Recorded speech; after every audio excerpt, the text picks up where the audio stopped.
What does it say about the corruption level of an organization that has to spend $70,000 a month in order to monitor their employees because they don't trust them, but then give those corrupt employees the ability to not be monitored because the higher ups in the organization are just as corrupt as they are? That's the foundation of the true story of the corruption of the Massachusetts State Police. We're going to look at this news story and make some comments along the way.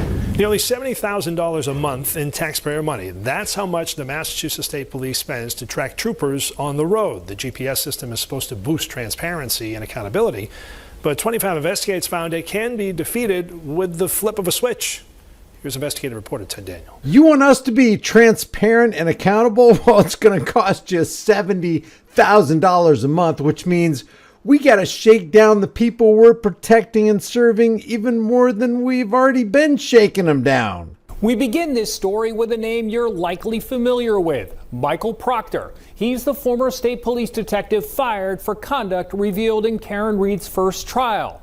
I started looking into state police GPS tracking after learning how Proctor stayed off the radar with his. Michael Proctor was fired for his texts about Karen Reed and for what he did on an overtime shift, where he was making time and a half. You also investigated Michael Proctor for this allegation of drinking on duty, correct? I did. Proctor and Canton Police Detective Kevin Albert drove to the Cape in Proctor's unmarked cruiser. While investigating a cold case, they stopped for cold beers at Treehouse Brewery in Sandwich, and then dinner and more drinks at a restaurant in Hanover on the way home.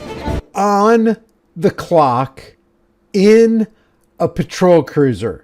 You know as well as I do, these aren't rare occurrences on a few occasions done by just a couple of bad apples within the department.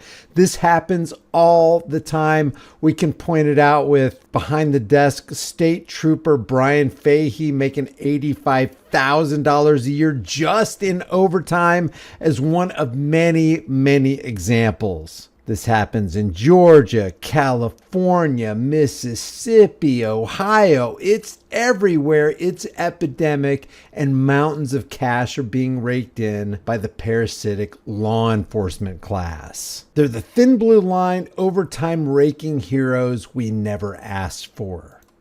Proctor's cruiser was equipped with a hardwired GPS tracker. State police began installing the devices in all of their vehicles in 2019.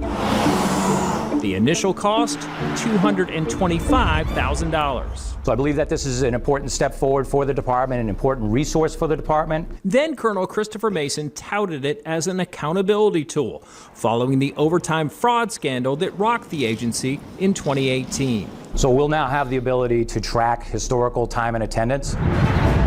25 Investigates filed a public records request for Proctor's GPS data on the day he went to the Cape with Kevin Albert. If you go by the report, Proctor drove a total of 8 seconds that day and never left his hometown of Canton. The rest of his travels were never recorded. With a flip of a switch, he was able to turn his tracker off. And fair to say you found no violation or misconduct in that respect? Correct.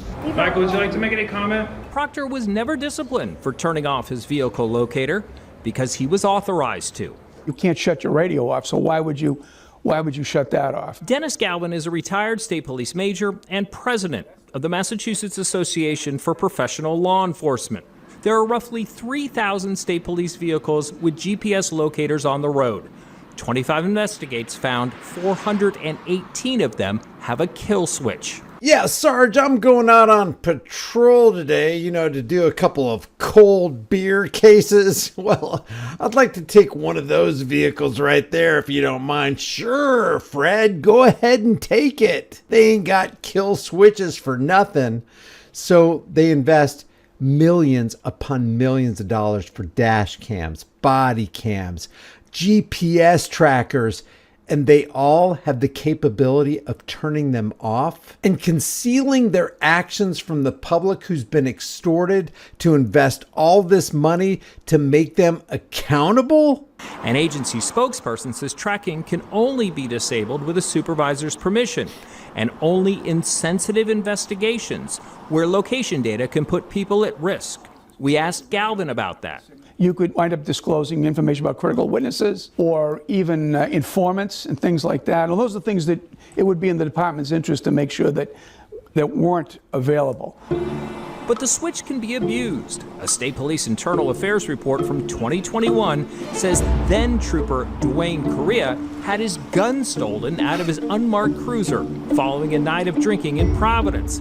The report says Correa disabled his tracker to conceal his whereabouts from his supervisors. I think there's a management obligation here to make sure that there's compliance. There's no doubt in my mind that this cop who got his gun stolen because he was doing something stupid was eventually promoted within the department.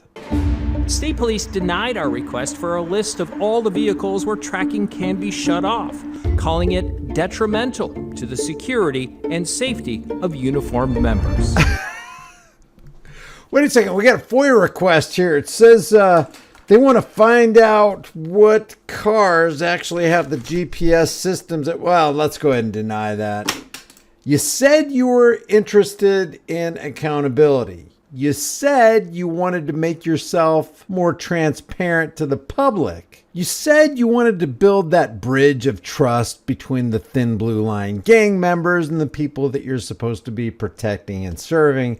And then when it's time to be transparent, the request is denied. At this point, the only real difference between the mafia and the government is that the mafia doesn't have a 15,000-hour indoctrination program designed to convince us that the police departments and the governments are anything other than organized crime. A state police spokesperson tells me newly appointed Colonel Jeffrey Noble recently increased oversight on the small number of requests to temporarily disable the system to protect the personal safety of troopers, victims, and witnesses. Just take our word for it. You can trust us. We're the police. There is more direct oversight, especially in reviewing these very small number of requests to temporarily disable the system. Okay, Chief, well, if you don't mind, we're going to go ahead and submit a FOIA request for that. Request denied. We have to ensure the personal safety of our troopers. And state police say that GPS data is cross-referenced when reviewing payroll. So take heart and don't worry, all you chickens in this chicken coop. Danny Fox is going to make sure that Freddie Fox isn't taking advantage of the system. We'll investigate ourselves, conduct a proper sniffing of our tail sections and hind ends, and we'll get back with you and let you know what we came up with to let you know that the hen house is secure. So you better stop questioning your Thin Blue Line heroes. Leave your thoughts about this for the world and the global thought police in the comment section below. If you want to support this channel, you can do it for free by liking this video, sharing this video with others, subscribing to the channel, and hitting the bell notification icon. If you want to support the channel further and get something cool in return, check out the shirt store. We got over 110 designs to choose from. Every purchase helps the channel grow. I appreciate you, and I will see you in the next video.